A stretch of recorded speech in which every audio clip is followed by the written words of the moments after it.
So welcome to the licensing hearing on the 30th of May 2024. The first item on the agenda is to elect a member to act as chair for the meeting, and I understand that members have elected Councillor Hook. Is that correct? So I'll pass over to Councillor Hook. Thank you. Good morning, everybody. Thank you for coming. First thing I better say is about fire alarms. We've just had one, so if we get another one, run. No, don't run. Walk steadily out of the building. That's the fire exit over there above that door. So people will guide you out the building. So that's the first thing. You must remember that this meeting is webcast so that everyone can watch it either now live or in the future. So yeah. Hopefully we have millions of people watching. Right. Introductions first. I'm Councillor Hook.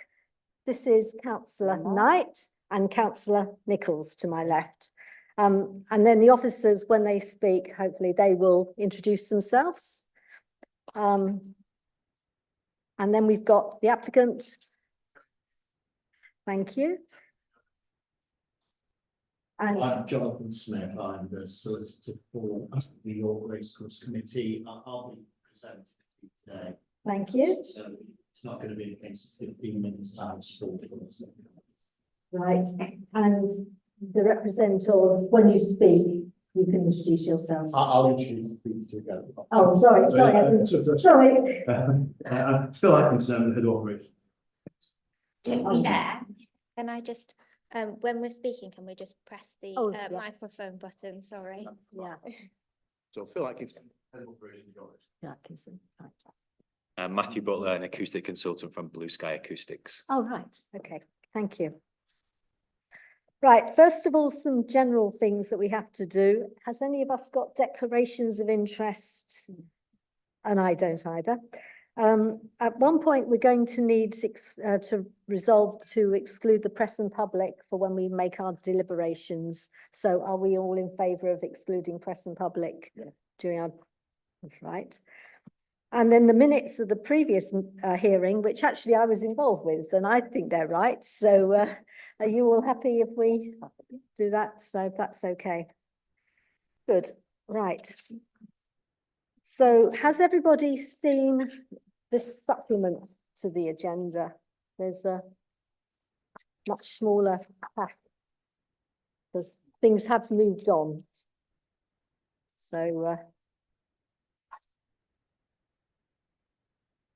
right, these are the meetings. There's a formal agenda, a procedure, I mean. So the procedure is set out in the agenda reports pack, but I'll just provide a brief outline of the procedure to be followed. The licensing officer will present their report. I will then invite each party and the committee members to ask the licensing officer questions about the report. The licensing officer over there. The applicant will then have 15 minutes to present their application. And I'll then invite every party to ask questions of the applicant. And then each person making a representation will have their 15 minutes to make their representations. And then everyone else will have 5 minutes to ask questions of the representatives. And then at the end of it, every part will go round again and people get the opportunity to sum up. When you're summing up, it's not to sort of raise new points, it's to sum up what you've already said. So when you make your original 15 minutes, that's when you make the new points, or the points that are in the agenda, but you want to bring them out more clearly. Okay. And then at the end, we'll be invited to ask any last minute questions for clarification if there's something we weren't sure of, some technicality or something that we want to follow up. And then we'll retire to another room to make our decision. Okay, so we'd like to start with the licensing officer's report. Sorry, could I just clarify one question, Councillor Hook? In the summing up, do I go last as the applicant? I think that's correct. Yeah. Just on yes, it says the applicant will be the last party to sum up. So yeah. And I do tend to leave things like national guidance and any case law to the end, which I'm sure your solicitor will be aware of anyway. And I have disclosed the case law, so I'll probably deal with that at the end as a new point. But that will be case law, which has already been disclosed. Over to you. Thank you, Chair. Good morning, everybody. So my name is Helen Sefton. I'm the Senior Licensing Officer at the City of York Council.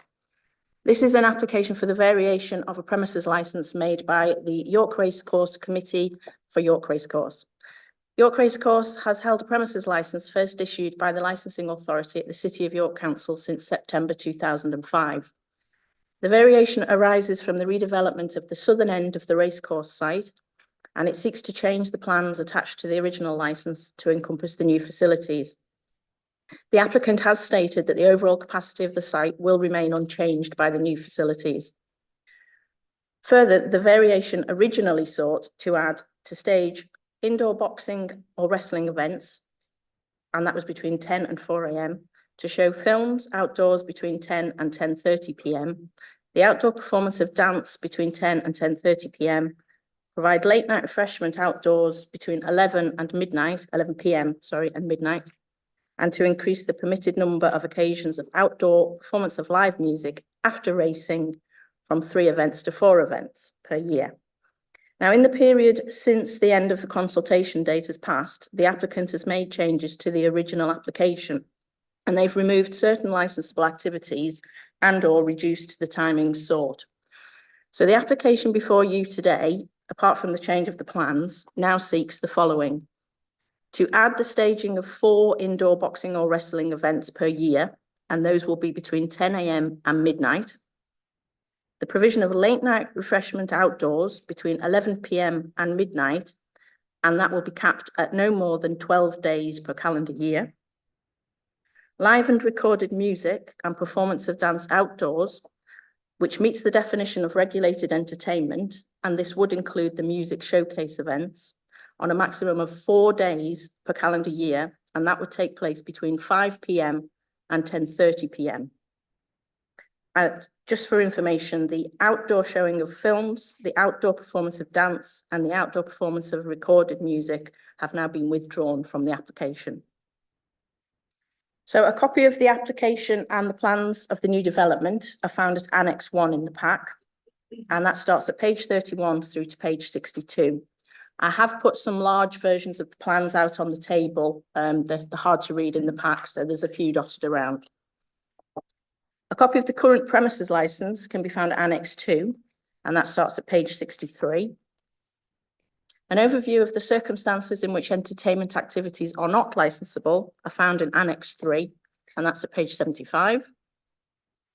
So as part of the application, the operating schedule submitted by the applicant shows that the licensing objectives would be met, and they're indicated in paragraph 10 of my report, which begins at page 24 of the pack. The premises is not located within our cumulative impact area, and I can confirm that the consultation process for this application was carried out correctly. The applicant has negotiated with North Yorkshire Police during the consultation period, and they've agreed to amend some of the offered conditions within the operating schedule. Therefore, North Yorkshire Police have made no representation to this variation, and those agreed changes are at Annex 4. A representation was received from the Public Protection Officer, and he stated that the objective of the prevention of public nuisance could be undermined by the granting of this variation. The applicant has since negotiated to change the nature of the variation in consultation with that officer. They have offered to change the application and agree to the addition of another condition. Because of those changes, the Public Protection Officer has withdrawn his representation, and I previously outlined the changes at the beginning. The agreements are also in writing with an email exchange at Annex 5 in the agenda supplement. Due to an error with the publishing, please disregard the Annex 5 at pages 81 and 82 of the pack. The correct Annex 5 has been published as an additional supplement, and Mr. Golightly's email outlines at pages 1 and 2 of the supplement that he has withdrawn his representation. So representations have been received from 43 other persons, and they have objected to the grant of this variation, stating that the objectives of the prevention of public nuisance and the prevention of crime and disorder could be compromised if this variation is granted. Their representations appear at Annex 7, starting at page 89. A map showing the general area around the premises appears at Annex 8. The applicant's solicitor has submitted some additional information for the hearing, which was previously circulated by the Democracy Officer as a supplement. This includes a copy of the changes made to the application, a noise management plan compiled by Blue Sky Acoustics, a copy of an email from Mr. Golightly, a schedule of temporary events notices, and they are in respect of boxing matches that have been held, and a copy of a legal case between Matthew Taylor and Manchester City Council. So the committee today has the following options. We're making your decision. Option 1, modify the conditions of the licence. Or option 2, reject the whole or part of this application. And for the purpose, the conditions of the licence are modified if any of those are altered or omitted or any new condition is added. That, Chair, is my report, and obviously happy to answer any questions. Thank you very much. Does the applicant have any questions of the licensing officer? No questions. That was beautifully summarised. Thank you. Do the representatives have any? You're happy? Sorry, could I just ask for one clarification? When the Racecourse say that this application for the new Roberto stand doesn't increase capacity, are they talking about capacity for number of feet on the ground, or are they talking about capacity to serve alcohol? Is that? I think that these are questions for me, but I think that's possibly a question for the applicant when they speak. Yeah. Is that okay? I Yeah. think that's a good question. Yes. Okay, so we'll ask it then. Right, you're okay? Yeah, and I think I am as well for now. Right.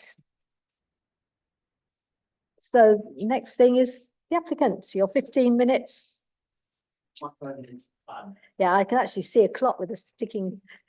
Thank you, Councillor. Yes, my name's Jonathan Smith, and thank you, Helen, for summarising the application. There were 5 elements to the variation, and that's really now down to 4 because we have completely removed the request for the outdoor entertainment to go from 10 to 10:30 for films, recorded music, live music and performance of dance. So we're looking to approve the amended layout plans because they're attached to the licence, to request your permission to stage 4 boxing and wrestling events from 10 a.m. or between 10 a.m. and midnight, for the provision of outdoor late night refreshments. So just to be clear, that's hot food and drink after 11 o'clock until midnight on 12 occasions a year, and then increase the number of, I'll call them showcase events. That is the stage events that they hold there from 3 to 4, because it's currently restricted to 3 and we're seeking that number to go to 4, Councillor. So I'll deal with each one of those in turn, then I'll just deal briefly with the representation. So the works are, as you've heard, as a result of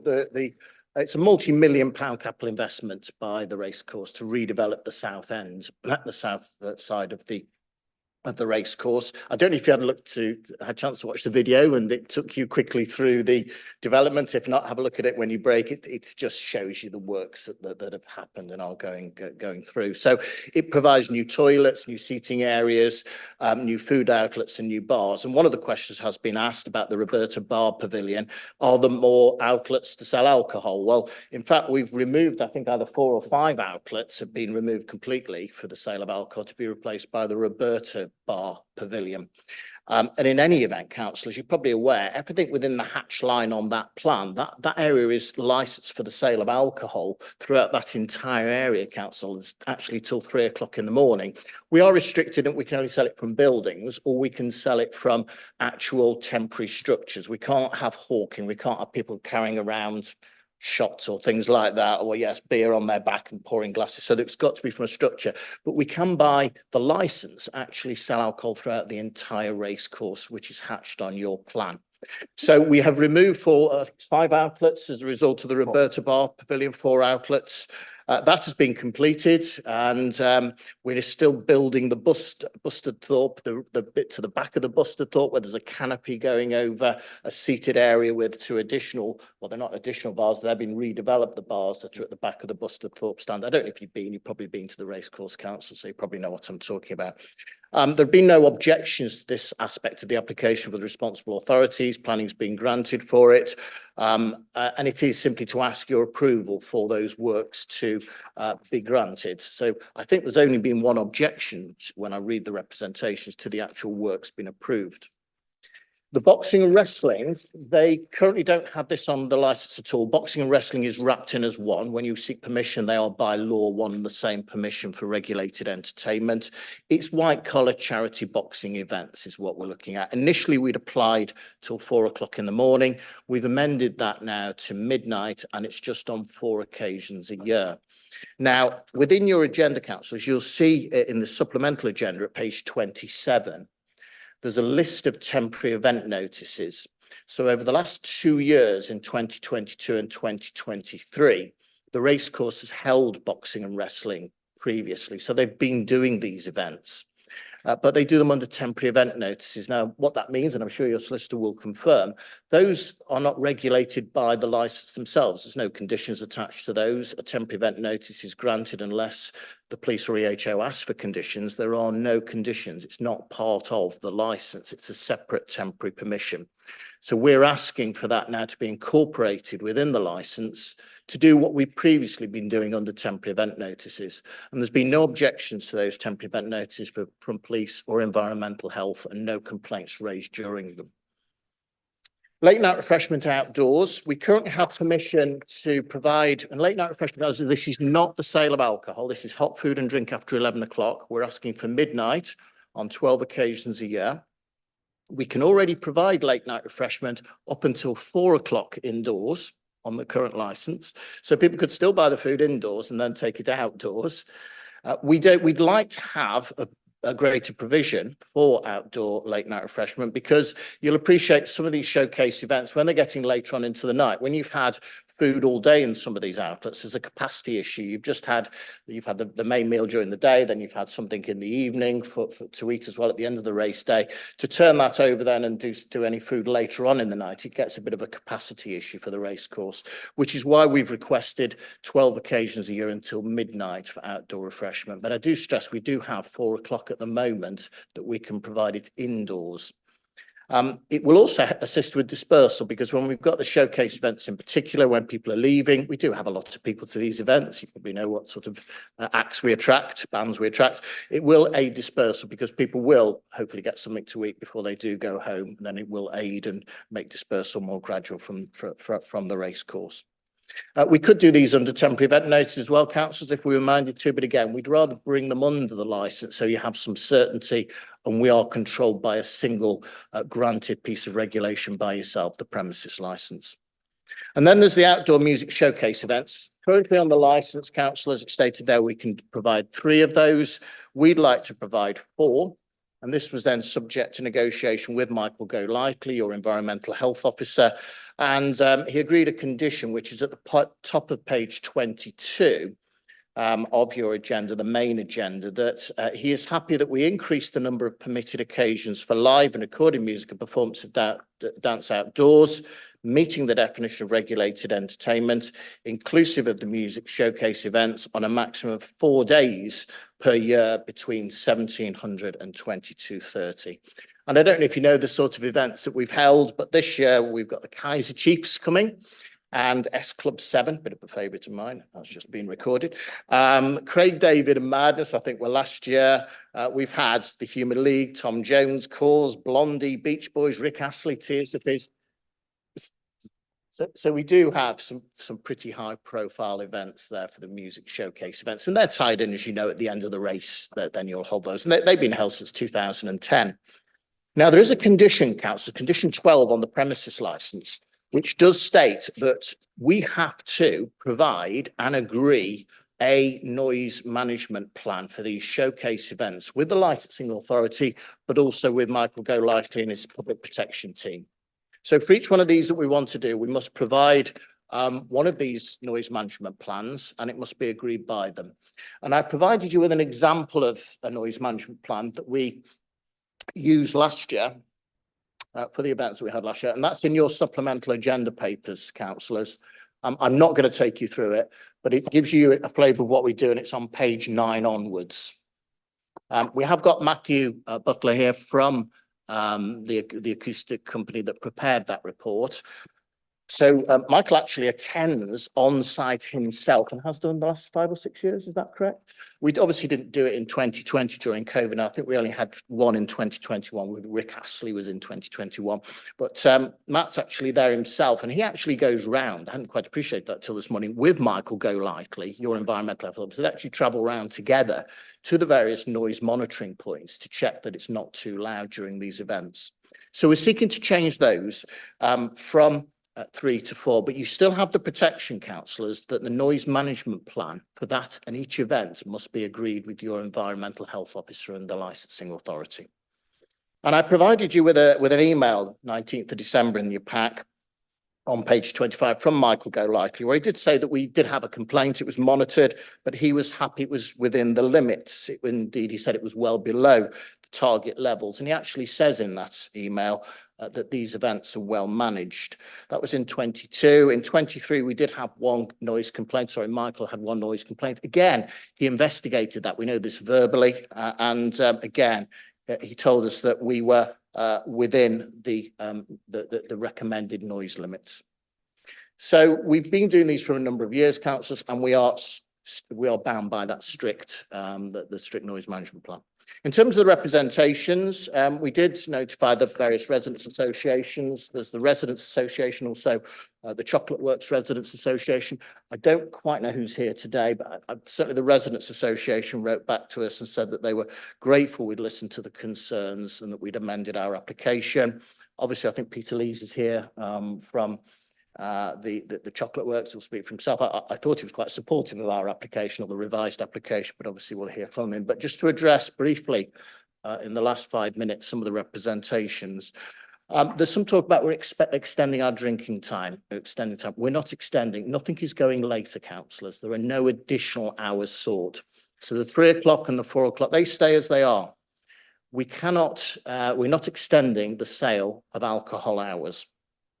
The late night refreshment requests until midnight, that is for hot food and drink.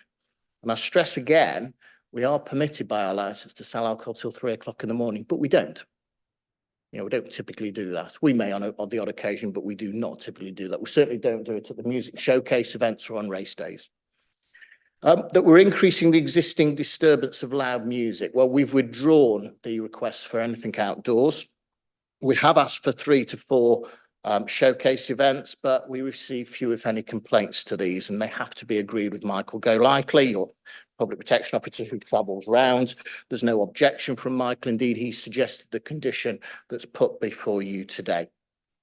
That we play loud music between 10 and 10:30, and that alcohol sales will go on to midnight. Well, again, I stress again, we've withdrawn the outdoor entertainment, and the alcohol sales can go till 3, but we don't use them. And that request that you're considering today is for hot food and drink to be sold outside till midnight.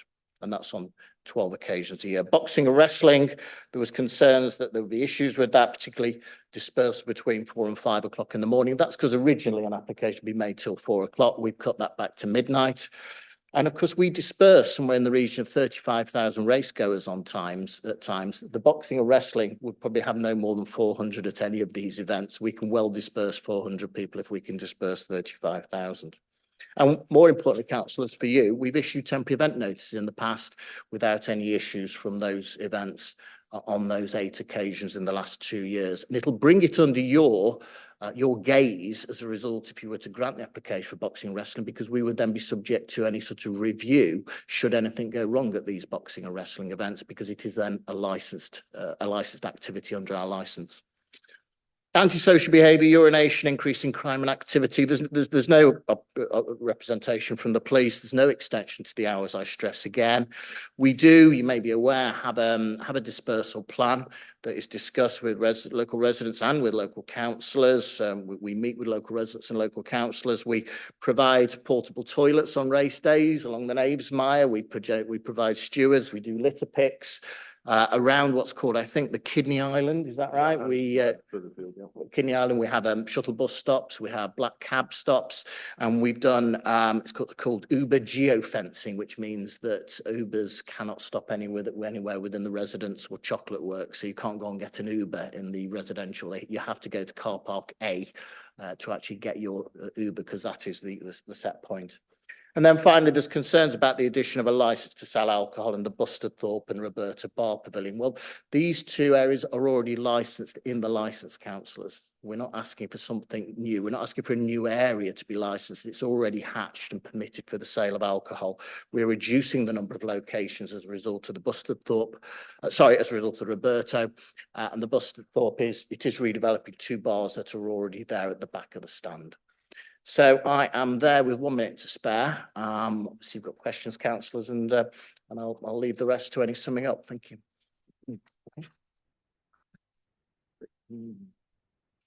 Oh, sorry.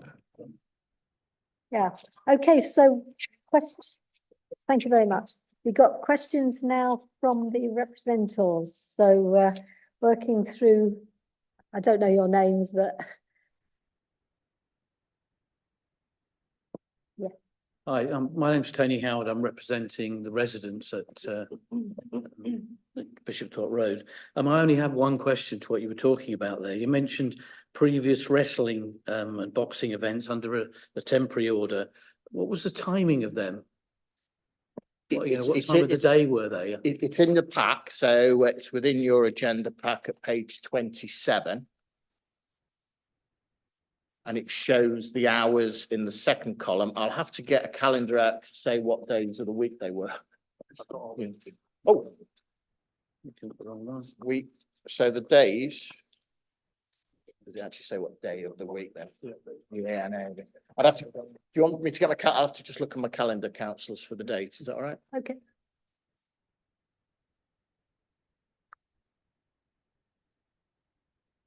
So you'll be able to see the times on page 27. In terms of the days of the week, the 25th of November was a Saturday. Oh, sorry, 26th of November was a Sunday. Oh, wait a minute, I'm going backwards here, councillors. 25th of November was a Saturday. 27th of September was a Friday. It was more really meaning the 28. time of day. I was just. Oh, sorry. Well, they're Yeah. listed on the second column. Have you got the supplemental agenda? Did you say page 21? Page 27 of the smaller bundle. Sorry. These were the previous ones, were they? Yeah. Okay. I mean, the reason I'm asking is obviously it's a different type of audience that's coming out from a boxing wrestling match than it's coming out from the Kaiser Chiefs. And I was just wondering what sort of time of day, because now you're proposing midnight, and that's, a little bit different. I mean, these are 11 o'clock and the 10 o'clock and so on. There is So that's why I one was that is till asking. midnight. Yeah, so there is one till 11:30. One of the events does go on to 11:30. The midnights there counts as just. We don't have to want to issue another temporary event notice. It's going to last slightly longer, an extra half an hour than the 11:30. That's the rationale behind it. Okay. I mean, we can provide all sorts of entertainment already at the racecourse until 4 o'clock in the morning, indoors. But typically we don't.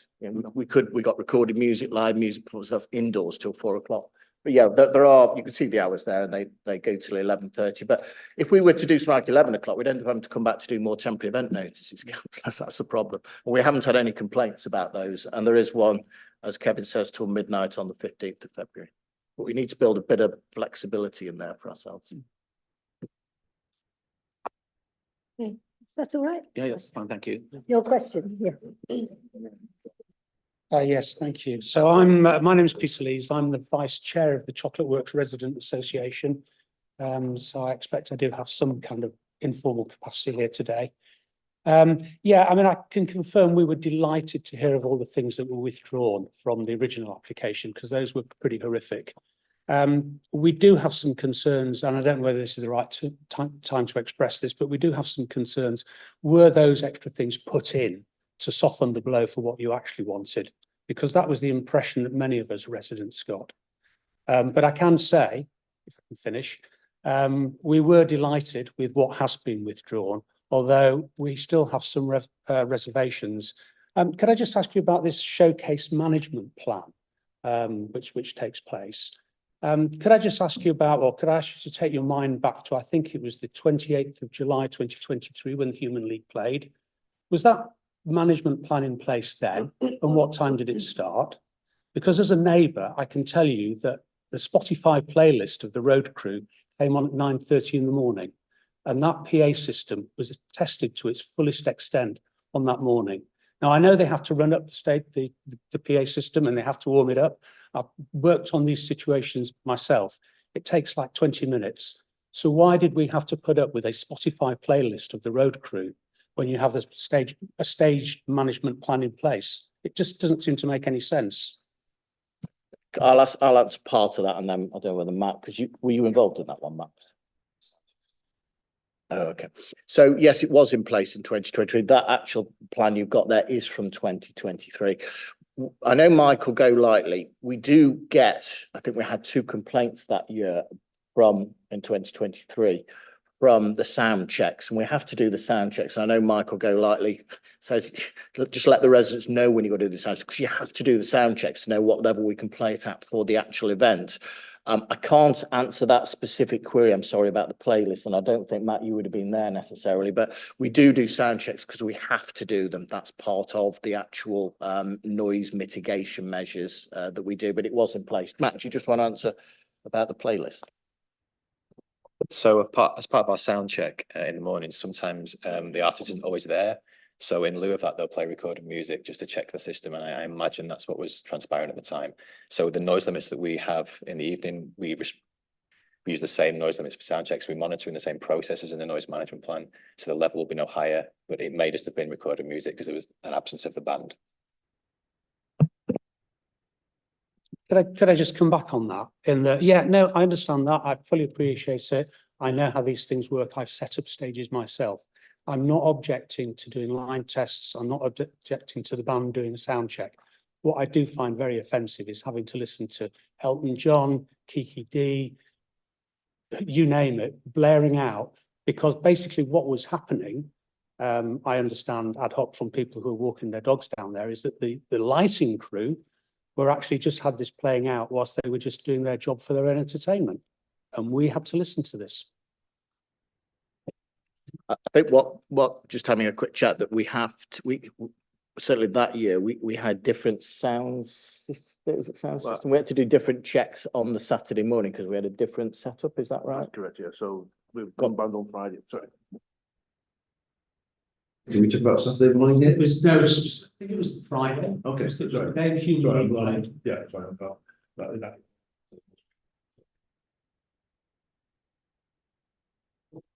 Way. Certainly we've got Matt here, we talked to Michael about we do tell as to when the sound checks are going to be. It's part of what we need to do. Obviously the sound checks aren't actually replicated at the same, that's when we play to the audience. But we take it before you repeat, we'll take it from we can offer a window when we would do those yeah, so which we can make available to the device. Yeah. Okay. Thank you. Would you like to ask? any Yes, questions? please. I'm Norma Rees. I also live at the Chocolate Works and I'm on the Residents Association Committee. I've just got 3 questions. I'm unclear I'm unclear, but I'm sure you'll explain to me how the Yuzu Summer Ball and various other events that the Racecourse holds, how they fit into the proposal, and whether these 2 would be restricted by the time periods now that we've seen on the variation application and the numbers of events, i.e. 4 per year, etc. Because I'm a sort of slightly concerned that the Racecourse, because you've now chosen to withdraw some of your activities in your variation application, will you try and then supplement and have more of these other standalone activities? And indeed, the Yuzu Summer Ball, the finish time for that is advertised as 3 AM, which is obviously a lot later than we were anticipating that will be the end time of some of your other events. So I'm unclear how you're going to, I'm sure you're going to tell me these are separately licensed events. I'm unclear how that portfolio of services that you offer will sit within what's you've proposed yourselves for the boxing and the showcase events, and how many there will be, and whether, you know, a little bit further down the track that we might see that you've increased those to compensate for some of the withdrawals that you've made. I've got two other questions. Shall I tell you? So the USU, is that the summer ball, the end of term ball? That is an indoor event. We already are permitted by our existing premises license. Sorry, you shake your head, Peter, but the provision of the entertainment that's provided. So that's the music, dancing, bands, etc., and the sale of the alcohol. That is the indoor event by USU. The variation that we've sought today in terms of your hours, boxing and wrestling, we wouldn't have. That's part of the USU. That's indoors. The showcase events have got nothing to do with USU, so that's completely aside. I understand that. So, I'm asking, will they be subject to the same criteria that you are proposing in your variation application in terms of finish time? No. And no, they're completely separate. They're provided for. Sorry, could I finish? They're provided for under the existing license. We're not here. I'm sure the solicitor would advise the committee, because I've had these discussions before. We're not here to review the existing terms of the license. We can do those, and we can do those events under our existing hours, and that's how we hold those events. I suppose my concern is that you would seek then to increase those events that you can hold under your existing license to compensate for the withdrawals that you've made from your application, and that might just happen incrementally. And then I'll come on to my concerns about the holding of events at the racecourse next, but I'm just interested to know what the race, I'm sure you're not going to tell me what the racecourse's position is on those additional events. So we have a license that covers us 365 days a year. We could have alcohol till 3 o'clock, 365 days a year. We could have entertainment 365 days a year, but we don't. We may well have more events. I'm not saying that all that would be to compensate for what we've withdrawn in terms of the outdoors event. No, I'm not going to say that. We've not even discussed that. But we could, and we don't. We don't use this license to the full extent, but we could do, and that's an existing permission we can do now. So we have conferences, we have events, we have the New Year's Eve ball, don't we? Have a New Year's Eve event. We can already hold those events, and we'll carry on doing those, which we can do under our license. This application is specifically about boxing and wrestling, about the 4 instead of 3 showcase events, and then about having a provision to midnight for outdoor food. The next question I had is about New Year's Eve arrangements. There were 2 agenda items 6, one with the initial pack and then a second with the supplement pack. On the initial pack, it had your schedule of events and it had the existing arrangement, and underneath that it always said that that start and end time would be from midnight on New Year's Eve till the start of permitted activities on New Year's Day. And I noticed that in the second column of that appendix, where it was listing now what you'd withdrawn, etc., which is obviously, as Peter said, very helpful, there was no reference to New Year's Eve arrangements, nor is there a reference to New Year's Eve arrangements in the agenda item 6 that came with the supplement pack. So I'm just interested to know, what are your New Year's Eve arrangements? So under the existing license, we're allowed to go right through the night. That's on the license now, and we're not changing that indoors because that's on the license now. We did originally ask for outdoors, and we have withdrawn that. So outdoor entertainment will not be taking place all the way through the night on New Year's Eve. And then the final question I have, and it's the issue that provision of late night refreshments outdoors between 2300 hours and midnight for no more than 12 days per calendar year. I do sort of appreciate what you've said about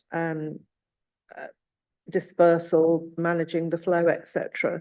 But why 12 per calendar year when you've only got 4 permitted events going on in the evening? I don't understand how that tallies. Well, we've got 4 at the moment. We can't have more than 4 showcase events. Yes. We can only have 3 at the moment. But things like the Students' Union, we will, if granted, we may well use that till 12 o'clock for the Students' Union. And there may be other occasions on 7 other occasions. Again, we don't want to have to come back for a temporary event notice if we want to sell food outside till 12 o'clock. I can't give you specific examples at the moment, but there's no others that we're contemplating of, but we've only asked for 12. We could do these by temporary event notice. Better, we ask the committee to put these on as actually a permission on the licence. So at the moment, if we granted the 4 showcase, we'd use them for that. We'd use them probably for the York University end of term events, and then we'd have another 7 options where we may use those on other occasions. Obviously, I'll come on to my objections, but largely they're around noise and having people vacating the racecourse on more occasions late at night. But obviously I'll come on to my objections shortly. Thank you. And now your questions, do you have any? Yes, I do. Yeah, I've got 4 questions. My name's Steve Davenport. I'm a resident on the Chocolate Works. The first one is because it just keeps in with what Norma was saying, is the temporary event notices that we're talking about. How, as residents or very close neighbours to the racecourse, would we know about these special events? Do you mean the temporary event notice? Yeah. You don't know about temporary event notices because the legal requirement is that we serve the council and the police and environmental health. So it's a bit of piece of light touch legislation that is for one-off events, and there's no requirement to display it in a newspaper or on the premises as you have to with a blue notice. So there is no requirement, and we wouldn't normally, clients don't normally tell residents of a temporary event notice. If it was something of a contentious nature, we may do, but we've had these boxing wrestling events without complaint or issue on 8 occasions now. The reason I asked that question is because how then do we as neighbours gauge whether or not, when we hear noises at night, which we don't normally hear, that it's part of this individual application, or it's something else? Because you say you won't get complaints. Well, I wouldn't be able to complain because I wouldn't know about it. All I'd hear was a lot of noise outside.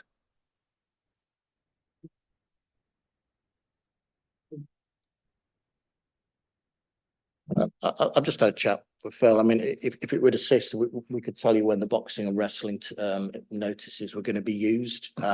If you were minded to put that on as a condition, we'd advise you when we're going to have a boxing and wrestling event.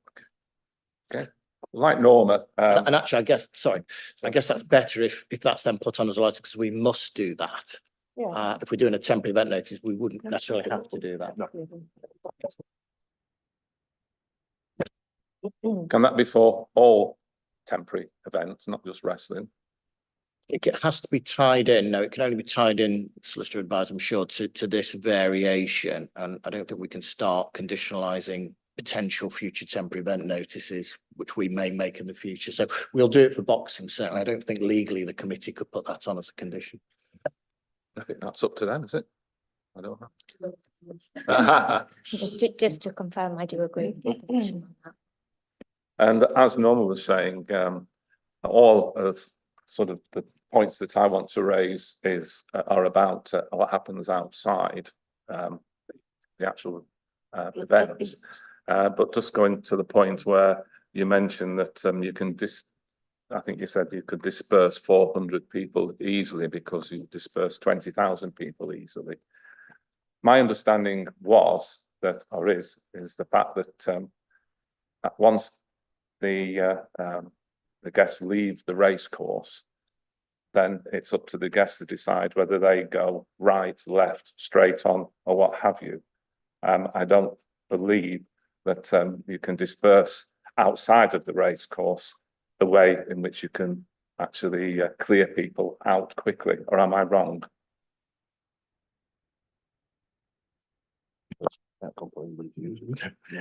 You're correct. We can't make people walk in certain directions. You'll appreciate that, councillors. There's a piece of the guidance actually says that people are responsible for their own behaviour at certain points.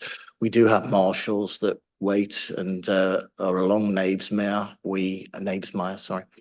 We do have toilets, portable toilets we put out. We do litter picks up. So I think we provide cones as well to the residents, and the Chocolate Works Residents Association to put up. I'm not sure we should be doing this actually. But anyway, we assist with traffic management, if you like, councils. I'll perhaps stop at that point. So we do what we can, but you're right, we can't make somebody walk in a certain way. But the councils will appreciate that like any licensed premises cannot make people do certain things. We live in a free and democratic society, but we can do what we can to make sure, to the best of our ability, that the people, when they're leaving, are doing so as responsible as possible, and going in the direction, if you like, that would cause the minimum disturbance to yourselves. Mm-hmm. Which should be rather nice.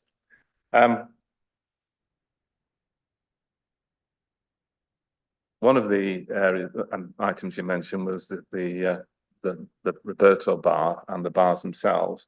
Just to clarify, when you say 12 o'clock, does that mean the bars are closed and they're leaving at 12 o'clock? Or does that mean that they're going to have drinking up time and leaving later than 12 o'clock on those particular occasions? So just to be clear, the late night refreshment request for the 12 occasion, that is late night refreshment under the Licensing Act. It's a legal term. It's the provision of hot food and drink. That's not alcohol. The alcohol permission we have for the racecourse is till 3 o'clock in the morning. And actually we don't have any, I think it's 24-hour opening on the license itself. So if we were doing an event, and I think one of the ones probably does go late, is the Students' Union, sorry, you call it Students' Union, sorry, the University of York end of term party, that the bars would close 2:30, 3 o'clock. I don't know what time they close, and then there would be some drinking up time. But to be absolutely clear, the application we're considering today is for late night refreshment till 12 o'clock. It's not the sale of alcohol. Right. It's quite. They can buy alcohol on the old one, but we're not talking about the old one. You can already buy alcohol on the existing license. Correct. At 3 o'clock. Yeah. And final question on the point you raised was, you mentioned about 4 of the bars that are currently there being closed because there's a Roberto bar that's replacing it. How much bigger is the Roberto bar than the 4 bars that are closing? Because it looks huge. So the existing Roberto Village bars, it was closed when it was in the temporary marquee structure, that had 26/28 EPOS terminals and serving points with 20 beer taps. The new bar has actually 12 4-tap beer taps and 24 EPOS terminals. So it's actually reduced the number of terminals in there.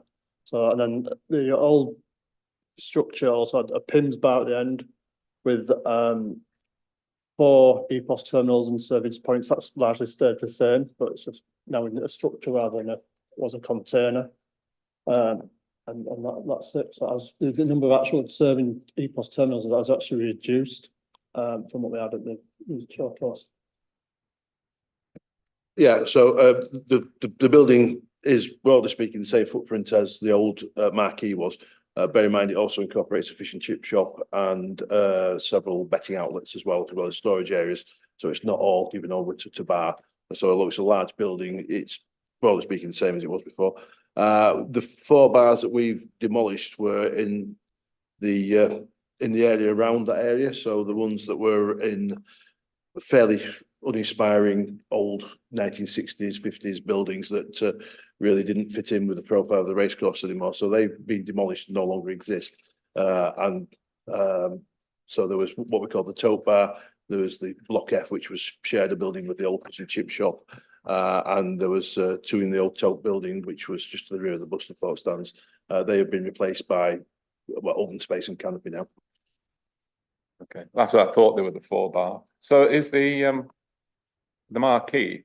It's not the big one that's furthest away that we're talking about. It's the marquee that's normally sort of just near the stand, I take it. Yeah, so the old marquee, which would have been there for, well, there's been a marquee on that location for quite a lot of years, but in the last 2 years, its latest iteration was a design to prove the concept of what we were trying to achieve with the permanent building, which is effectively more efficient service. So it occupies the space between the Knavesmire stand and the Busterthorpe stand. So, so that's the marquee we're talking about, was in that same location, on the same footprint. The marquee on the far side of the course is unchanged. Right, yeah. Thanks, Phil. So, thank you. Right, thank you. And now it comes on to committee members. Have you got any questions?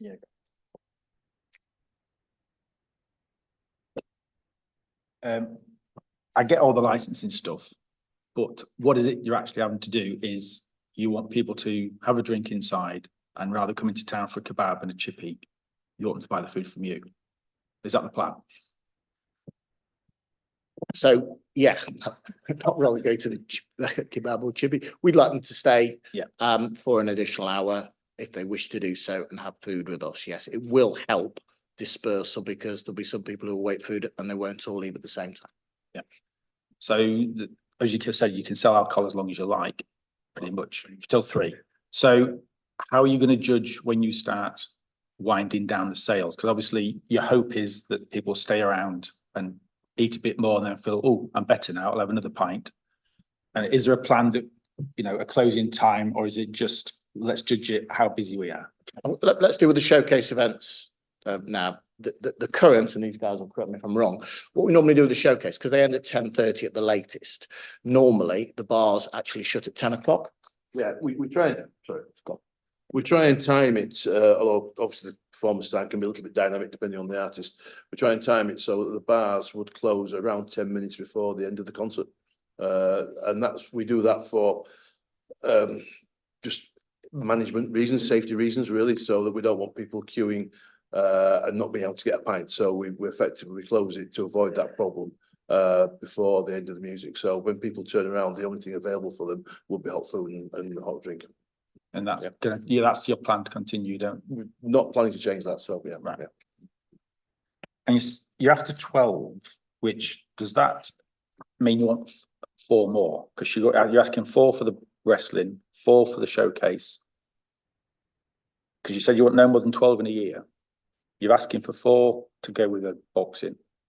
4 you want your showcase. Does that mean you just want 4 more, or is it 8 plus 12? So it's 12 in total. Right. Of those 12, we were asked what would we use those for. Typically, we'd use 4 for the showcase. We might use 1 for the York University end of term, end of year party. There'd be another 7 then. The actual boxing and wrestling, because that's indoors, you are provided with food indoors. We use the indoor 4 o'clock permission for food. So we don't need to use it for that. Fine. And this might be one for Helen as much as yourself. The temporary, how many temporaries is temporary? It's 365 temporaries, because I mean, you know, it's lawyers get rich out of these numbers, don't they? You've had 8 temporaries in 23. At what point does temporaries become more? So you can have by law. It's changed slightly. Helen will jump in if I get it wrong. It's now this year you can have 15, and by law you can have 15 temporary event notices. So we're not using them to the limit by any means.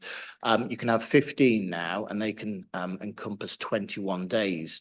The 2 years, actually 22 and 23, we could have had 21 temporary event notices covering 26 days. So we haven't pushed it at all. So we've used 2 of 21 in 2022, and we use 6 of 21 in 2023. So we're not pushing it to its limit by any means, councillors. And 24, you've had no wrestling, no boxing this year? We haven't yet, so we got some plans this year. There will be some coming in November, but they're the charity racing welfare charity associated with that, tends to be around racing activity. Charitable sort of events, they'll all be around food. So they're ordinarily around food, and so they'll dine, and then there'll be charity boxing afterwards. It's not like a predominantly boxing, so they're charity. And just on the showcase, obviously you have Saturdays is afternoon into the evening, whereas Fridays is I found it down, sorry. and Fridays is evening into late night.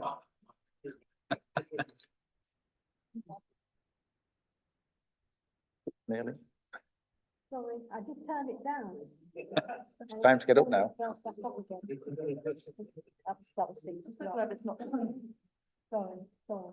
So how does the timings work between the Saturdays when it's afternoon into evenings and Fridays when it's evenings sort of into the night?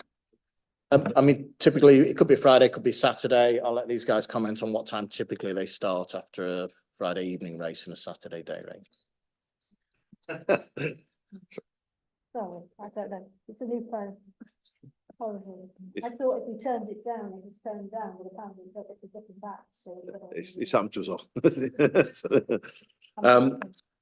So I think the question was, how does, okay, yeah, sorry. The clerk of the parish council.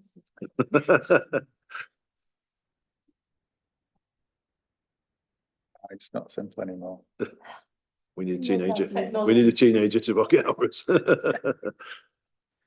So, yeah, the question I think is how does it relate to Saturdays as opposed to Fridays? Yeah. Typically a Friday evening, we would open the gates at 3:30 or 4 o'clock, with the first race around 5:15 or 5:30. The last race usually about 8 o'clock or 8:15. The band plays for 90 minutes thereabouts. There is some flexibility in that because the race times do change a little bit. And we also have to be wary of the potential for delays in the racing programme in case there's any stewards' inquiries or incidents, that kind of thing, which may affect it, which is why we go for that 10:30 curfew to give us a little bit more of a realistic chance of completing on time. On Saturday, the music events that we've had in the past would be more in line with our standard race timing. So we would open the gates at 11:15. First race generally around 2 o'clock, or slightly before or after, with the final race around 5, between 5 and 5:30. We'd get the act on stage 15-20 minutes after the last race. So again, it's a 90-minute set, generally finished by 7:30, and dispersal after that. So the same thing would apply on both in terms of bar closures. We always have always and will always close the bars a little before the end of the performance, so that and again that's for safety reasons, so we don't want people joining a huge queue that we then have to close afterwards. So it makes sense for us to do that, and the dispersal plan goes into place, which is supported by the City York Council with the toilet provision that we fund and they provide, and the stewards across the Knavesmire and so on. At that time, the site does stay open, albeit we're not serving alcohol, but to assist with dispersal, getting people out to the coach park in particular, then that bit of food that we offer at that point in time does help with that. Cool.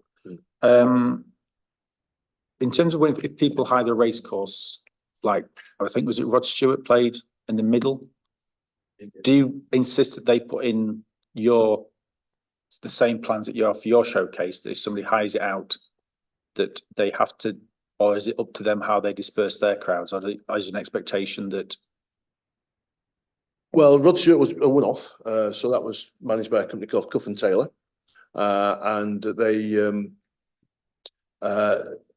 they actually applied for a one-off premises license for that. It wasn't under the scope of our premises license, right? So it's in a different location. Yeah. Thank you. Yeah, the Rod Stewart concert was actually held under the Knavesmire's license, which is held separately by Make It York. So there is a separate premises license. It's not a one-off, but it is in existence, that it has similar but not the same conditions to the racecourse license. So that was held under a completely separate license. Right. Pride is held under that as well. Yeah. Right. Cool. And just going to the sound check issue, which won't come out. Is there in the plan? I skimmed over it. I didn't read it completely in detail. Is there a point when you need to do a sound check? As in, you should. I mean, I get the point. Check it at 9:30 in the morning. They're not be done until 7:30 at night. A lot of wires are going to get moved and such like. So, is there sort of an optimum time that is good or bad to do a sound check?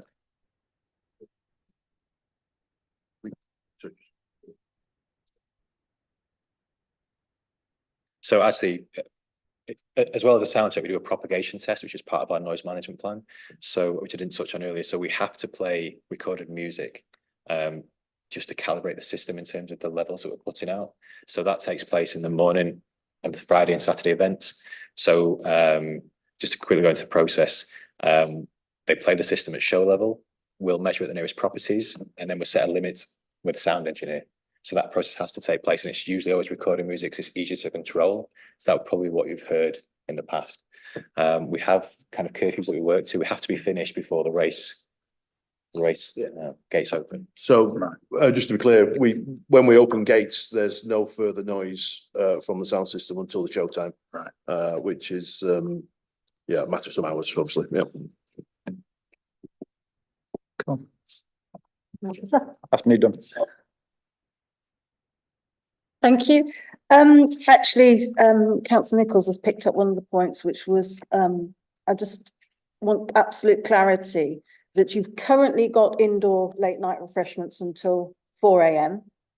But this extension to outside for 1 hour is to, in your view, to assist with the dispersal. So the idea is they're coming out anyway, and then they think, oh, I'll have a burger before I go. And that halts that process. I'm just wondering what sort of research or assessment has been done that that's actually the case. It strikes me that 1 hour is that sufficient to make a difference, and is it actually going to make that difference? So I guess on the hour point, the latest that the music showcase event would finish would be 10:30. Right. Then there are the coaches in the car park, so we wouldn't need it any more than 1 hour because we would expect everybody to have left by 12:30. That's why we don't need it any longer. But you still run the indoor refreshments at that point? Not for the showcase, do we? No, typically not. No. So the site would close typically an hour after the end of the concert, and we would be dispersing people as best we can. Being frank about it, on the Friday evening, we have to turn the site around for the following day. Yeah. So we have to get cleaning and things like that. So it's an interest really to get the site clear. Yeah. That's fine, thank you. And then just my second point question, I think it was raised earlier, but I just wanted to make sure we did pick it up because I had it down as well. It's just absolute clarity that capacity, we're talking about footfall, we're talking about people, not capacity to deliver a service, food, refreshments, whatever it is. Yeah, I mean, we've improved the facilities, but the number of people on a race day. Thank you. That's it. Right. I just had a couple of questions that were based on the conversations that were going on, and I identified two things that if we were minded to approve this, there would be extra conditions. And just wanted to, are you happy that we would do a condition on the soundtrack check windows when it was likely to have that sound? You tell the neighbours about that. I'll be in the hands of your solicitor on that because a sound check actually isn't regulated entertainment. No, I know, There's no audience to it. I think this is recorded. You're here before us. You've heard Phil say that we will limit the windows and we'll notify the resident association of those windows. Whether legally you could put it on, I'll defer to your solicitor on that one. But it isn't actually part of the regulated entertainment because there's no audience there, but it is part of what we're doing. But And the other you have it on record, we'll do it. Thank you. And the other thing was about notifying residents when you're going to have an event. That was the boxing and wrestling. If you were minded to vary the license to permit that, then I think it would be quite in order for you to include that as a condition because that is part of the variation. That would be for the boxing and wrestling events, yes. Okay. But not for showcase or the extra fourth showcase. I believe, I'm sure the residents associations are well aware, I think, of when the showcase events are. I believe we advise the residents associations when they're taking place. Thank you.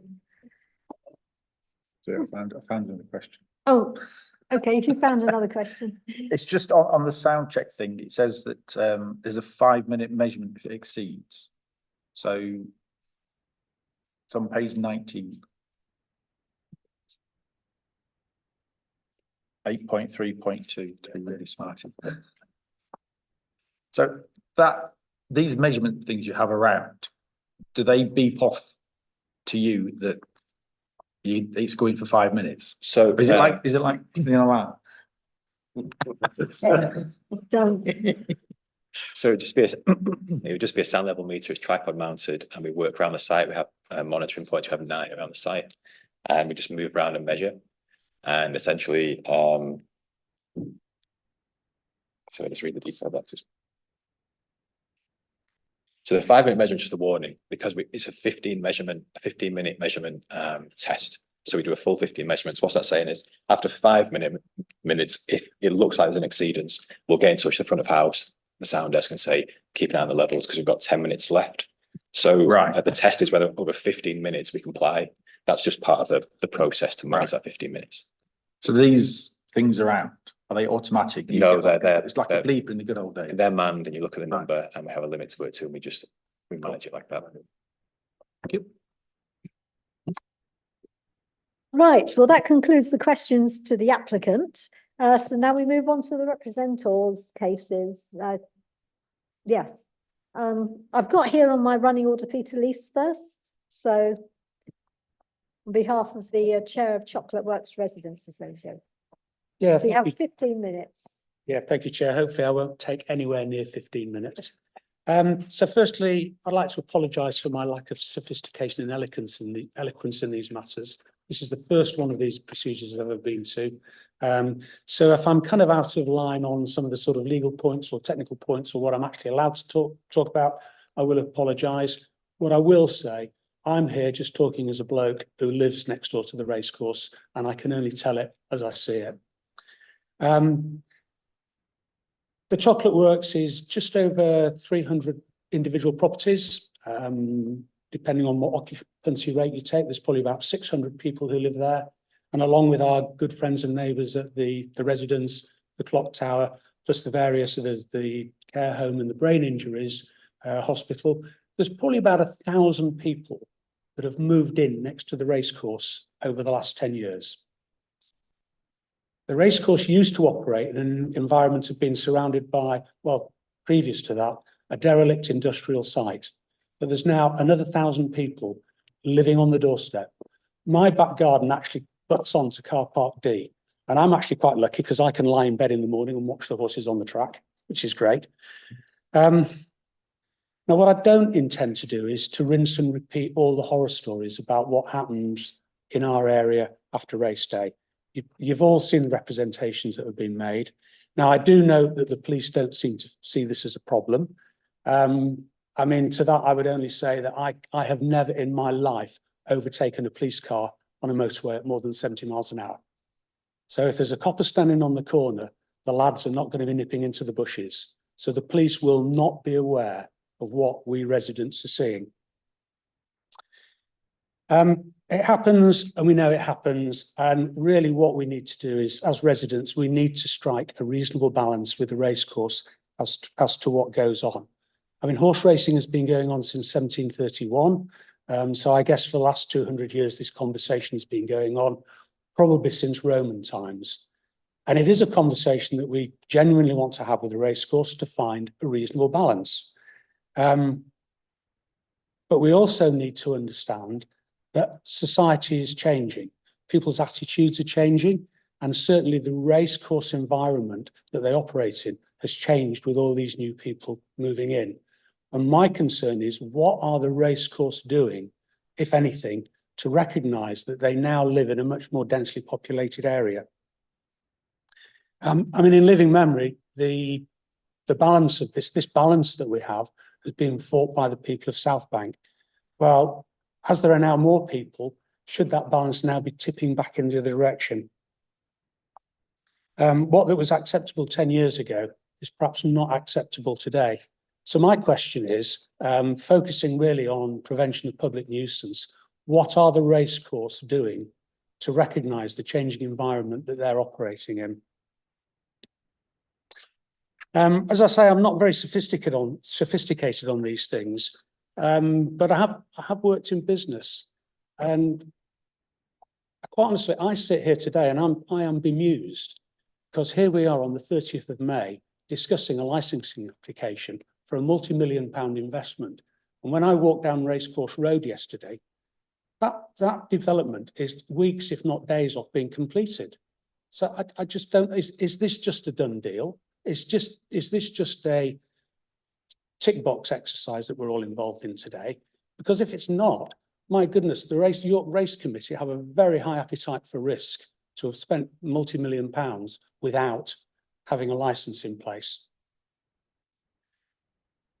So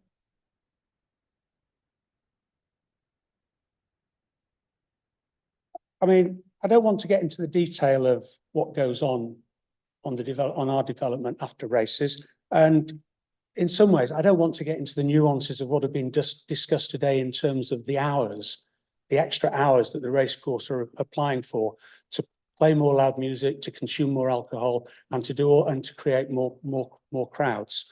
All I can say is that from what I see in this application, every line that's written in this application is to build a new bar. Now, I take on board that it will have less EPOS points, but that's the number of EPOS points is not the only consideration. It's how frequently they get used. And this is a shiny new bar. It is designed to attract people. It's designed to create more alcohol consumption. Now, the whole thing about crowd control, so we're going to have these extra hours, it's all designed to produce more alcohol consumption. Nobody can deny that. It's what the whole thing is about. So when I look at this licensing application, all I see is more of the same. More alcohol, more noise, more people. There is nothing in here that mitigates public nuisance. And on that basis, I look at this licensing application and say, well, it's a statutory question that has to be asked. And I cannot see any answers in this application that say that public nuisance will be reduced. It has to be more. We know it happens. We know what causes it. And this is just more of the same. So on that basis, I mean, I'm just a simple bloke and I don't understand all the legal technicalities of what's going on here. But to me, this is going to cause more blokes peeing in the bushes. It's going to cause more arguments. It's going to cause more fights, and it's going to cause more misery for the residents. So I don't see how this can even be considered unless there are lots of other mitigating factors put in place. And I do not see a single one in this application. And I think that's all I want to say. It's just, I don't understand it. Thank you. Thank you very much. Now it's time for questions to Mr. Lees. No, I'll deal with those points in my summing up, just to deal with what are the racecourse doing, because it's not really a question. I'm making a statement to respond to that. So I will respond to that in my summing up. Thank you. Okay, and apparently now the other representatives can ask questions. So Steve Davenport's the first one on my list. Have you got any questions? No. Norma? Tony? Not sure if they're questions, but I've got a gentleman sat next to me who was talking about not articulating and stuff, but you know, I'm a bloke as well, and I think he did a fine job expressing what a lot of us feel that live in the area. Those stats that were produced about 1,000+ residents. I'm not trying to get on your case, Phil, but your diagram on page 61, the dated the 19th of March, doesn't represent the area. So, you know, but having said that, I do appreciate you have made some amendments. You have helped with some traffic management issues, and we're doing things that are different as well. I mean, we'll be changing the gate code the day before events and stuff. You can mention all that in your representatives' report. You've still got that to come. Okay, sorry. That's okay. I'm just a bloke who doesn't understand. Yeah, exactly. Why things work. Sorry. And Either it's late. got any questions? That's okay. I don't think. No. That's all right. I'm just getting aware of time. Will someone shout when they want a comfort break or something? Because we all right to go. And I'd like to leave my phone out the door, actually. But that's yeah. Okay, we'll proceed then. So the next person is the next one was Peter Lees on behalf of himself. You've done it as a normal bloke, right?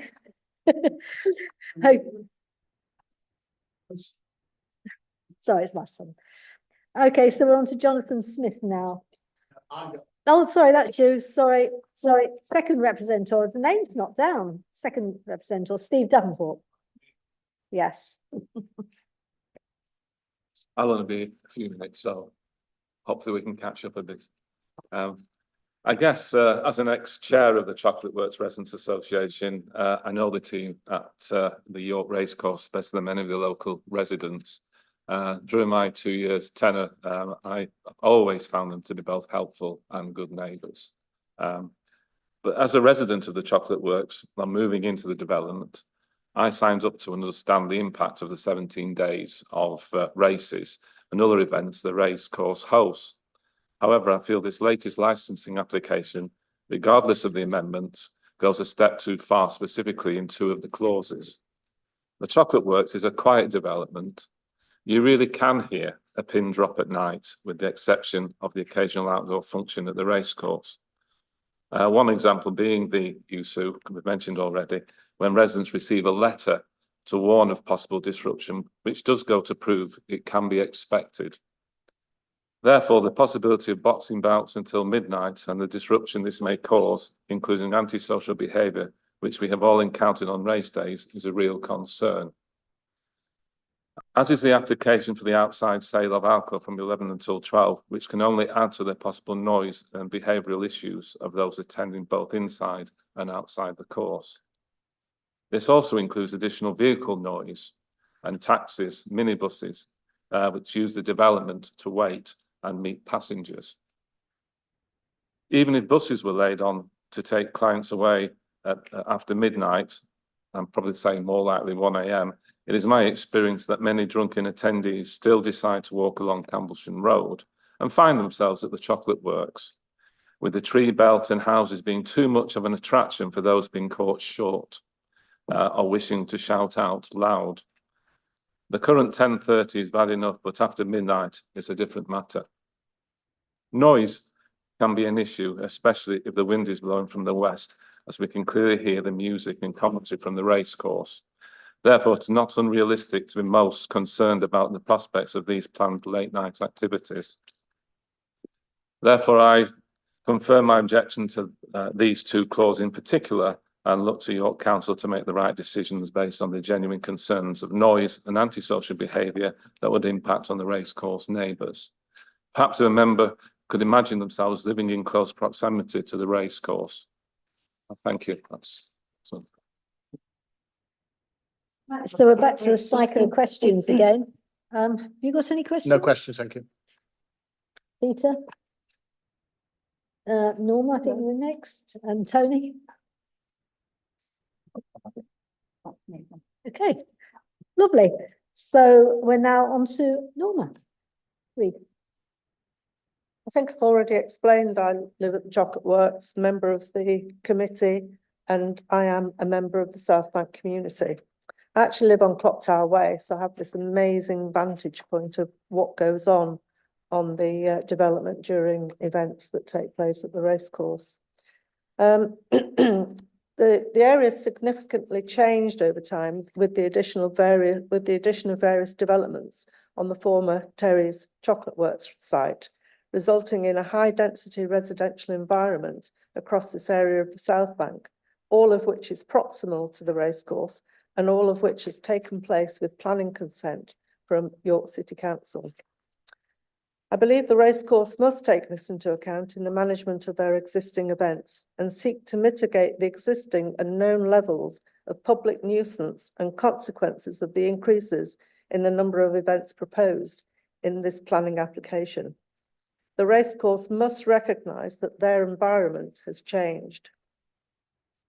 In my letter opposing the application from the racecourse, I actually rejected all of the proposals, including the initial proposal number 1, because taken as a whole, the whole package, I believe presents a totally unacceptable level of public nuisance, intrusion and inconvenience on our daily lives, nor have I changed my position on the basis of the variation application.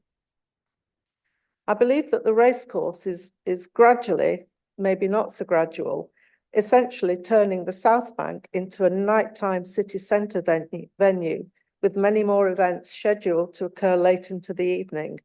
And whilst we can all avoid the city centre on race days, this is actually where we live, and so we've got nowhere to go. We can't be expected to live with this level of intrusion into our lives. My experience of the events held at the racecourse is that whilst they may manage their visitors effectively when they're contained within the confines of the racecourse, and I was interested to hear about all the measures that you will take to make sure that for example, people don't have to queue for a pint of beer.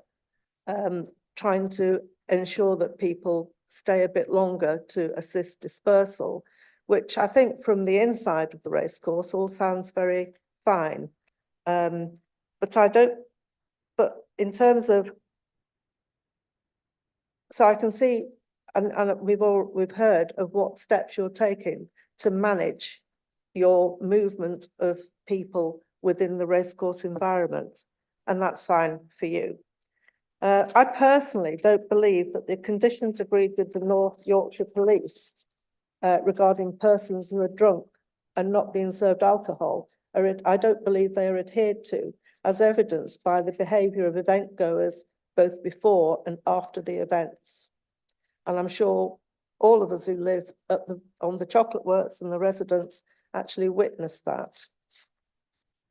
My observation from living at the Chocolate Works is that the provision of taxis and buses, etc., to transport people to and from the centre is inadequate, and instead people will use any accessible location within the South Bank to park.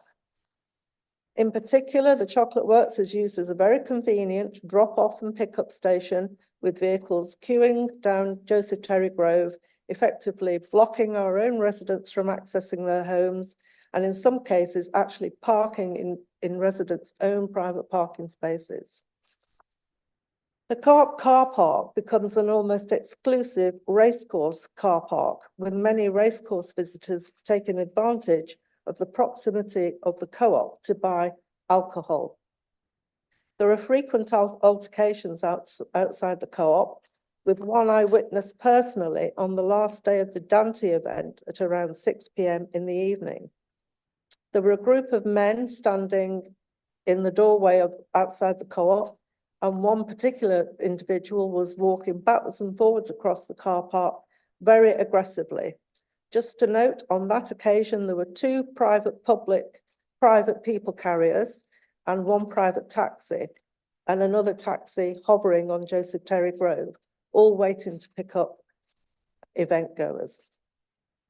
The one gentleman who was behaving very aggressively was shouting at expletives.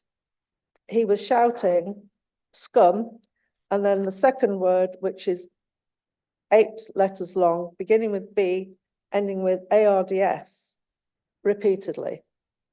I don't believe that that's an acceptable environment for any of us at Chocolate Works, and particularly at that sort of time of an evening, 6 p.m. on a Friday night, when we get lots of families going to the Co-op to buy their supper. It's a popular time for residents and unacceptable behaviour. I noticed when you were talking before about efforts that you were making to control the dispersal of people, you talked about stewards, etc. Peter's also talked about police being around, because if you've got a policeman, you're not going to do anything in front of them. There was nobody around who could have apprehended those individuals, or at least curb their behaviour. While the council provide toilets on the Little Knavesmire, and I counted up approximately 12, this is clearly insufficient and sadly does not prevent racecourse visitors from using the Chocolate Works, including residents' gardens, as an open public convenience. This is totally unacceptable behaviour, and which is an offence.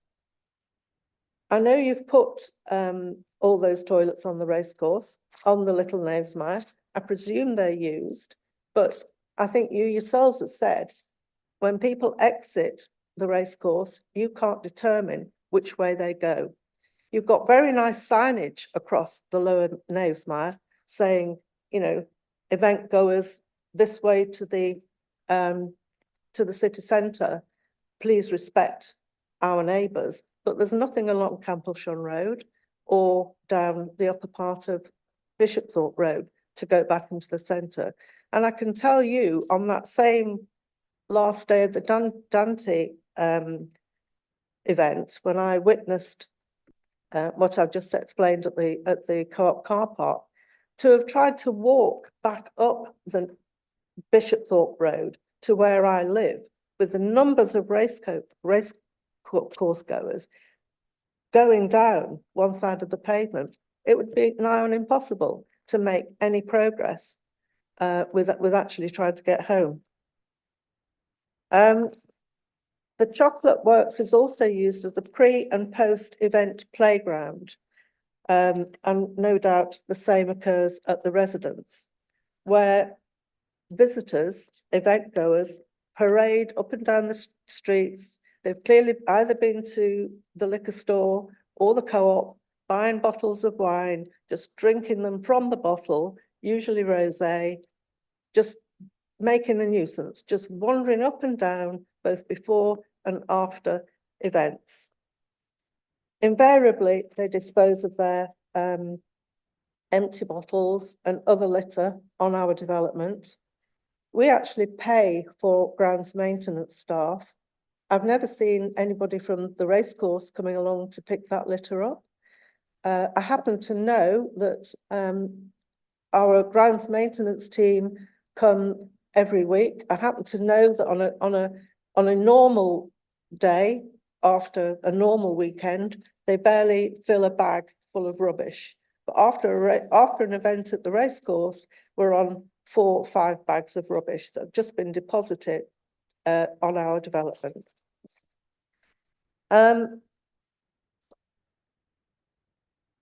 So I noticed from the information collected from the York Outer Police website, I'll just take a sip of water if I may.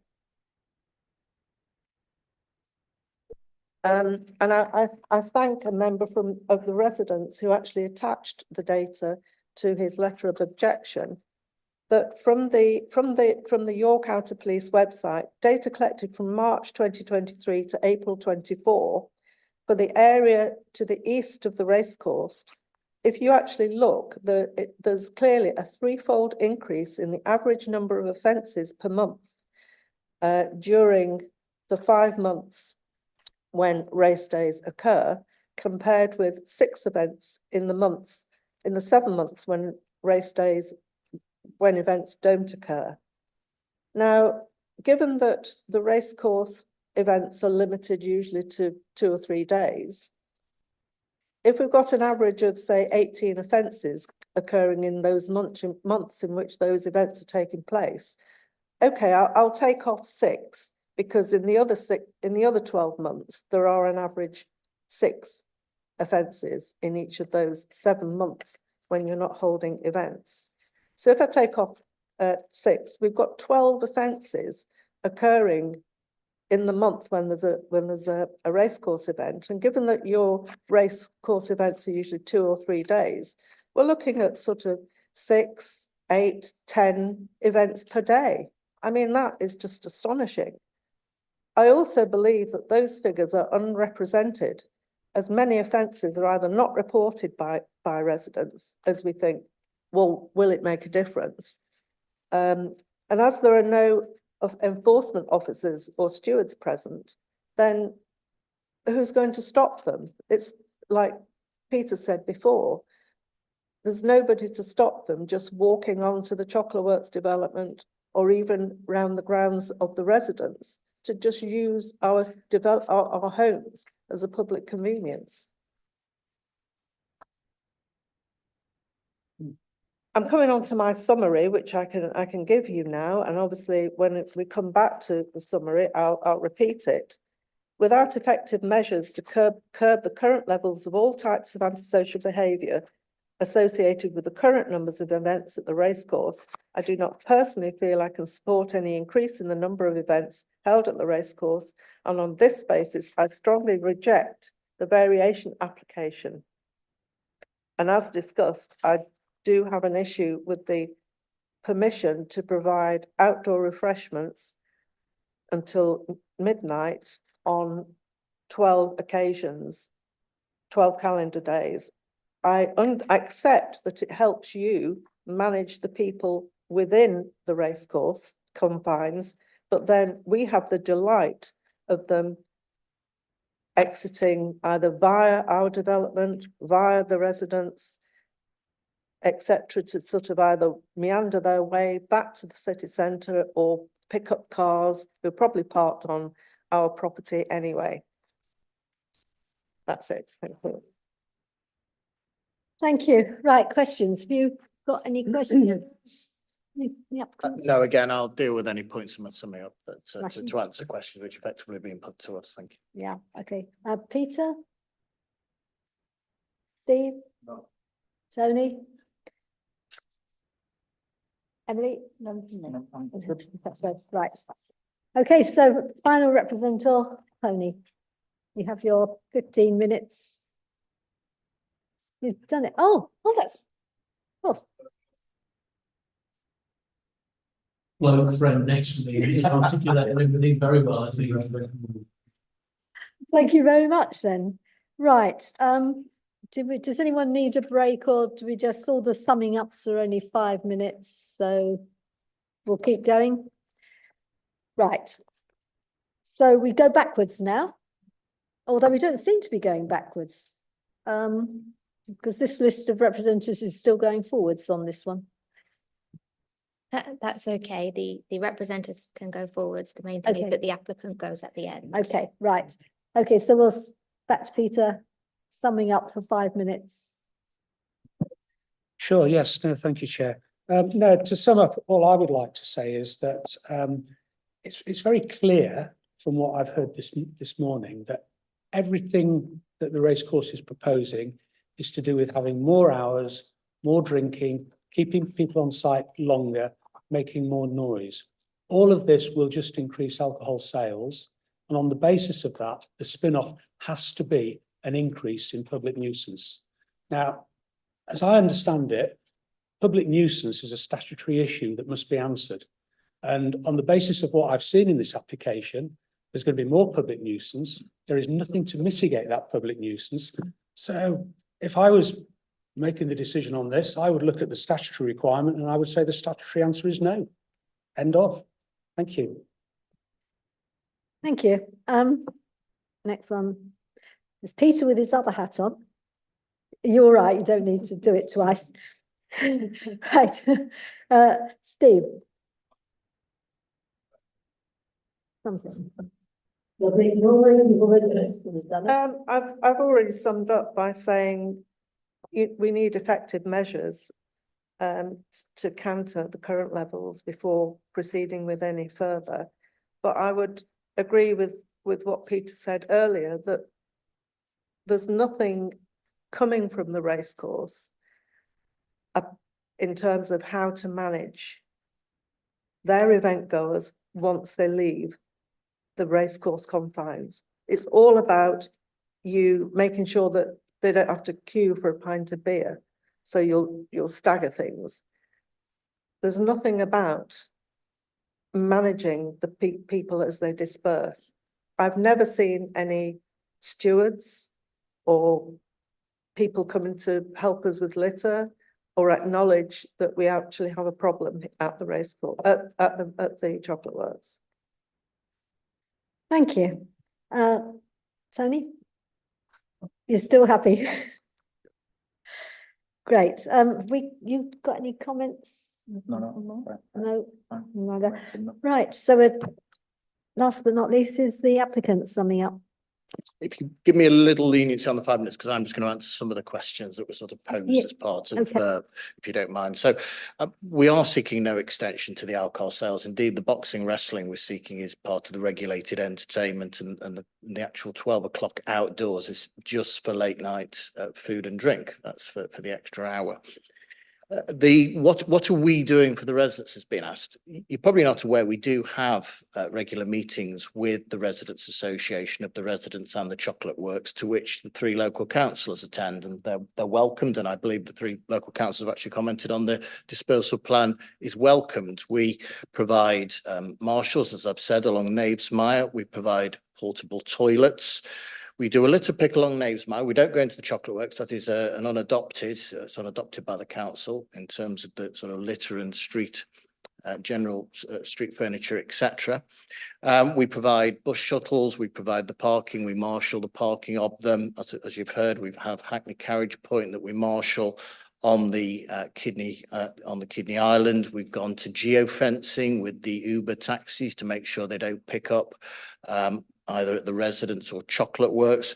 We have a sophisticated noise management plan that's conditionalized, and we go to the extent of employing 2 acousticians to attend at every showcase event, who goes around with your own environmental health officer to say, what do we do? In the Racecourse, we haven't heard anything as to what we do. We provide signage to go up to direct people where they should be going after the Racecourse.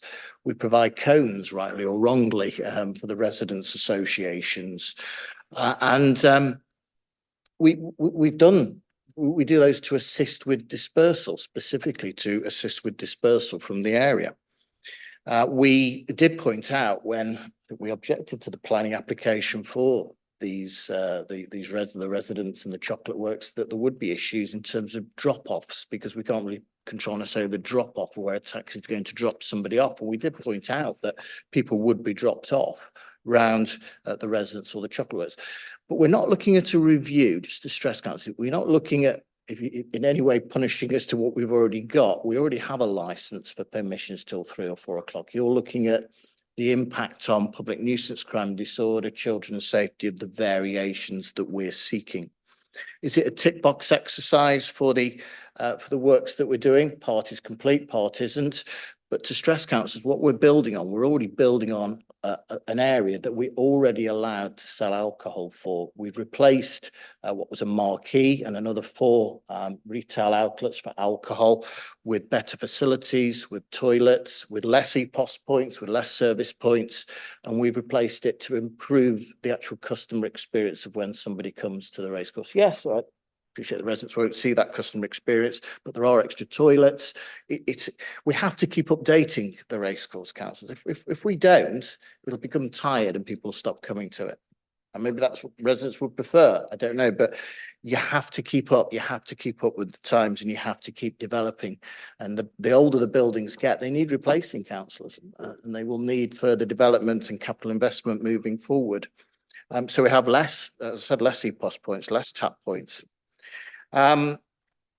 Public nuisance, we've got to demonstrate public nuisance will be reduced. No, we have to demonstrate to you that there will be no disproportionate impact in terms of public nuisance to you with the variation that we're seeking. That was a point made by the residents. Concerns over the boxing and wrestling is being raised. Well, there's been no issues over the temporary event notices. We can provide all sorts of other entertainment at 4 o'clock. We don't open 365 days a year or anything like that, councillors. I think there's a suggestion, but because we've cut back on the variation, we're going to suddenly start running all sorts of events at all sorts of times. We have the license. It is unrestricted in terms of what we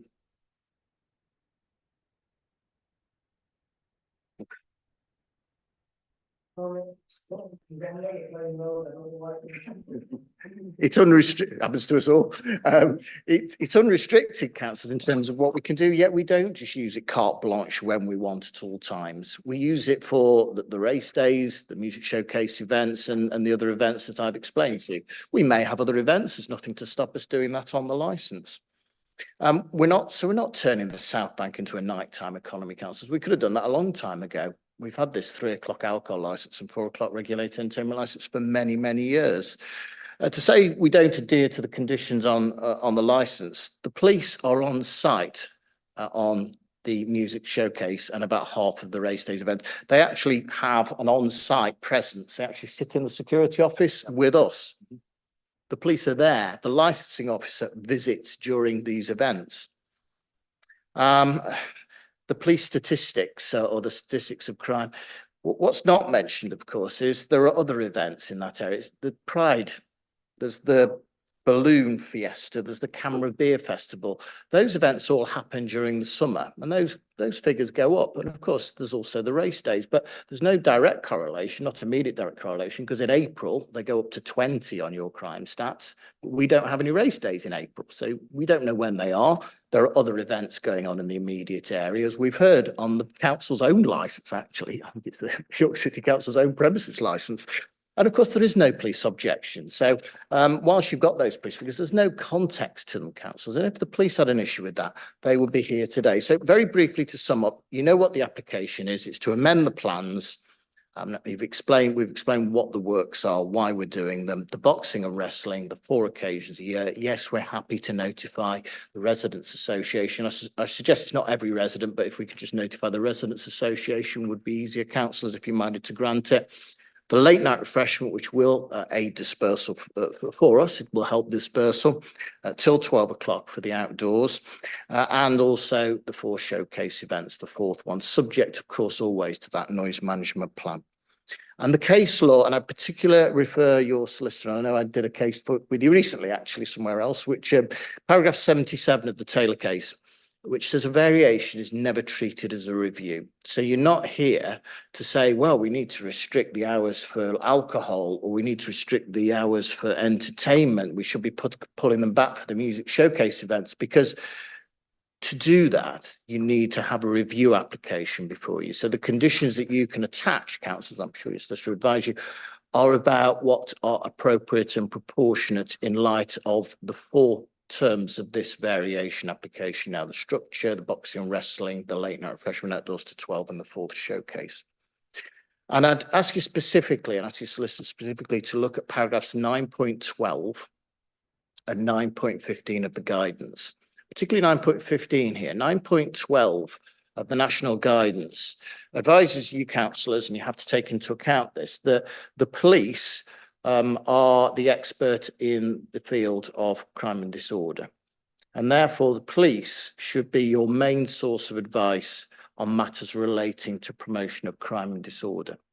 There is a police presence in the racecourse. There's an Operation Lancelot, whereby the police go about the local area and provide officers in the local area. They know what goes on at these events, the music showcase events, and there's no objection from the police. But just as pertinent, if not more, is there's no objection from your environmental health officer. And paragraph 9.15 says that likewise, whilst the police you'd expect to make representations about crime and disorder to you, you would expect your local authority's environmental health officer to make representations to you in terms of public nuisance. And of course, Michael Golightly did initially. We withdrew the legal advice was sought. We withdrew the application for the outdoor events. And we've agreed the condition that Michael has actually put forward himself in respect of those 4 music events, the timing of those, and how he would like it worded. So it's not as if the environmental health officer hasn't considered this. He's considered it carefully. He's considered the representation, and we've agreed that condition. And then finally, councillor, I'd ask you to just look at paragraph 9.43. You'll know this as experienced councillors of the guidance, and that is, of course, you will make this decision based on the evidence that you have before you, each case on its merits, and you don't have to reject the application if you feel that you can grant it, and that the licensing objectives, in particular here, public nuisance, can still be promoted. It's not going to make things any disproportionately worse by granting this application, by the imposition of any conditions as well, councillors. And thank you very much for listening. And I think we've got time done just in time for lunch. Thank you, councillors. Right, thank you. Now, has the committee and subcommittee any points of clarification? Yes. Thank you. Yes, just to be absolutely clear, for my benefit, and I think from some of the comments that I've heard, we are not talking about extending the sale of alcohol, are we? It's hours. The hours, yeah. It's the late night refreshments, which is hot food and non-alcoholic beverages. Hot food and hot drinks. If you want a cup of coffee after 11 o'clock, technically you need to have permission on your right. So we're absolutely clear that we're not talking about extending any alcohol license. Thank you. You've got just one. It's not very technical. It's more. I think it was Steve said earlier about York Racecourse being good neighbours, and I think a lot of what you said, I think backs up that. I say it's not so much to do with the license, but I think clearly there's a bit of a gap between them going into town and coming through the chocolate works. It's more, I think the racecourse perhaps is just a bit of work to do with the councillors, just to see where people are drifting into a part that you don't pick with the marshal. I think you said yourself, the marshals are on the Knavesmire, the toilets are on there. So it's not so much the technical side. I think it's just a chance, I think, for York Racecourse to continue to be a good neighbour, I think, which was touched on before. Yeah, I think, yes, Steve did say, I forgot to say, he said we were helpful and good neighbours. We do have these regular meetings, and if this is something that we should be raised at the next residents' meeting. We have them. I think we have one at the start of the season, sometimes one in the middle, and then one at the end. It's something that can be raised and Speak to the ward councillors. and Phil's just said he'll speak to the 3 ward councillors about it who are supportive, and yeah, we can see if we can do anything in that respect as well. The co-op obviously is an off license, isn't it?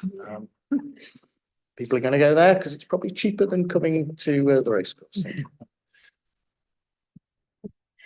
Right, and I don't have any more clarifications either. So I think now it's time to close the hearing and we'll go off and deliberate, and then we'll come back. You're welcome to stay around to find out our deliberations, or go home and then we'll communicate with the that applies to you as well as the representatives. And is there anything else I've missed saying? Could I just perhaps if you just perhaps after we go out, just come down and let us know how long it might be. We'll wait. I think we'll wait around their accounts. But if it's going to be tomorrow and you can't make your decision today, perhaps you just let us know and we'll.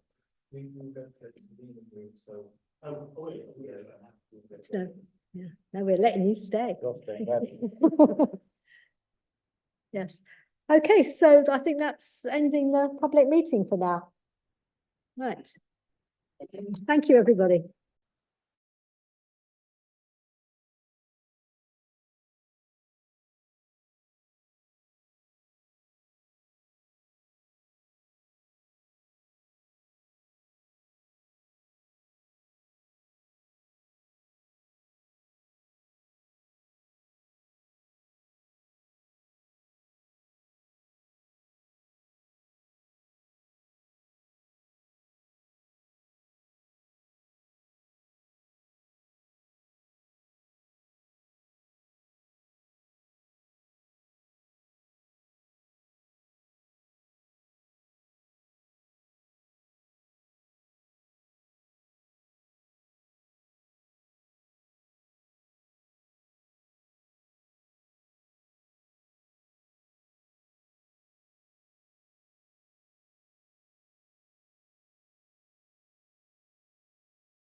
Okay, welcome back, everybody. The committee have resolved to modify the conditions of the licence as follows. 1, the plans attached to the premises licence be amended as requested. The staging of up to 4 indoor boxing or wrestling events between 10 and midnight per calendar year. The provision of late night refreshment outdoors between 2300 hours and midnight on no more than 12 days per calendar year. The additional conditions agreed with the police at Annex 4 and the additional conditions agreed with the environmental health officer at the updated Annex 5. And that's the formal stuff. But in addition, the committee would encourage the racecourse to notify residents via the various residents associations of upcoming events in order to continue to foster good neighbourly relations. And that's the decision. So thank you, everyone. Thank you very much. Yes.